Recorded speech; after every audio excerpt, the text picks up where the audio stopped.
Goeiedag, ek groet jou in die kosbare naam van Jesus Christus. Prinses Alice was koningin Victoria se dogter. Toe haar seun 'n dodelike vorm van witseerkeel opgedoen het, in 1878, het die dokters die seun in kwarantyne geplaas en sy ma gewaarsku om van hom af weg te bly, sodat sy nie ook besmet word nie. Tog kon sy nie. Eendag het sy gehoor hoe haar seun vir sy verpleegster fluister: "Hoekom soen my ma my nie meer nie?" Sy woorde het haar hart gebreek en sy het na hom toe gehardloop en hom 'n klomp keer gesoen. Binne 'n paar dae is sy oorlede en begrawe. Wat sal 'n ma dryf om haar lewe vir haar kind te waag? Liefde. Nou dink gou vir 'n oomblik aan die kruis. Wat het Christus gedryf om selfs nog iets groters vir ons te doen? Liefde.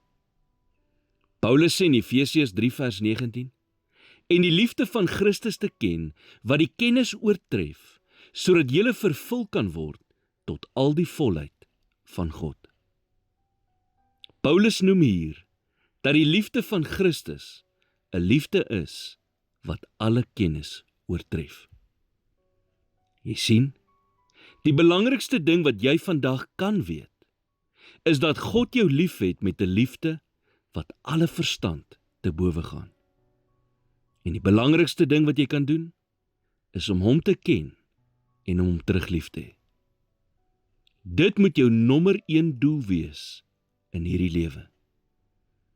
Die tragedie is egter dat baie mense deur hierdie lewe gaan en hierdie doel heeltemal mis.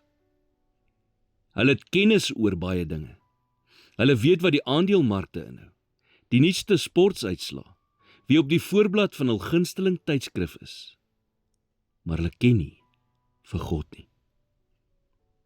Wat van jou? Kan jy vandag met eerlikheid sê dat jy hom persoonlik ken en 'n verhouding met hom het? Jy is gemaak om 'n persoonlike, intieme verhouding met Jesus Christus te hê. 'n Verhouding wat God bitter graag met jou wil hê.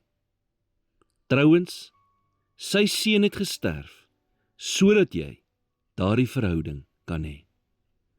En niks kan dit ooit vervang nie. Geen persoon, geen ervaring, geen dwelm, geen sukses, geen besitting nie.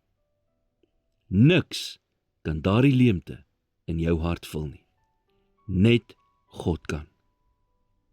Here, ek verstaan nie altyd alles nie, maar ek weet, daar is 'n leemte in my hart, wat ek besef, net U kan vul.